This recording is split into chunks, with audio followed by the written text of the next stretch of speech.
Revenons en France où les collectivités cherchent partout les moyens à s'affranchir des énergies fossiles et parfois les entreprises installées sur leur territoire peuvent leur rapporter bien plus qu'une simple taxe professionnelle. Vous allez voir comment une usine ou un data center peut servir à chauffer la piscine municipale.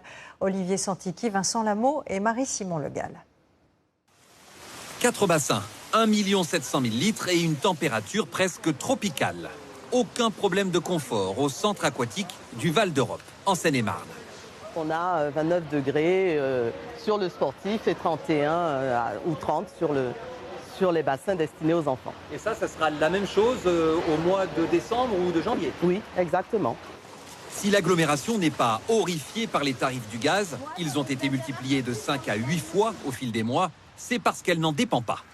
Il y a 10 ans, lors de la conception, elle avait choisi de nouer un contrat avec ce data center de l'autre côté de la route. Moyennant finance, la chaleur récupérée des serveurs grâce à des conduites garantit 24 heures sur 24 une eau à 55 degrés et l'absence de surprise. Avec cette énergie de récupération, on le sait, c'est 15 à 20% moins cher qu'avec le gaz actuellement. Et en plus, c'est un tarif qui est stable, pérenne sur le temps, parce qu'il n'est pas impacté par les énergies fossiles. Avec les autres bâtiments de la commune desservis, il y a aussi et surtout une économie de 5 800 tonnes de CO2 par an. Même logique pragmatique à Dèvres, dans le Nord. La communauté de communes et l'usine ArcelorMittal ont trouvé comment exploiter la chaleur fatale, le nom donné aux calories dont personne ne profite. Dommage lorsqu'on applique sur ces bobines d'acier un zinc à 450 degrés. Avant, on refroidissait l'eau et l'énergie enlevée de l'eau était perdue. Elle partait dans l'atmosphère, dans l'air. Donc c'est cette énergie qu'on a cherché à récupérer.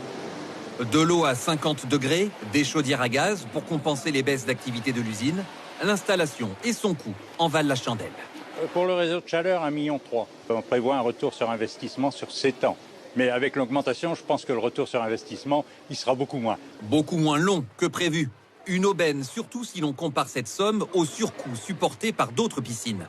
Des centaines de milliers d'euros estimés pour une seule saison, ici à Nogent-sur-Marne. La direction a donc arrêté les frais, en même temps que le chauffage. Pour les plus déterminés, le plaisir de la baignade passe désormais par la combinaison.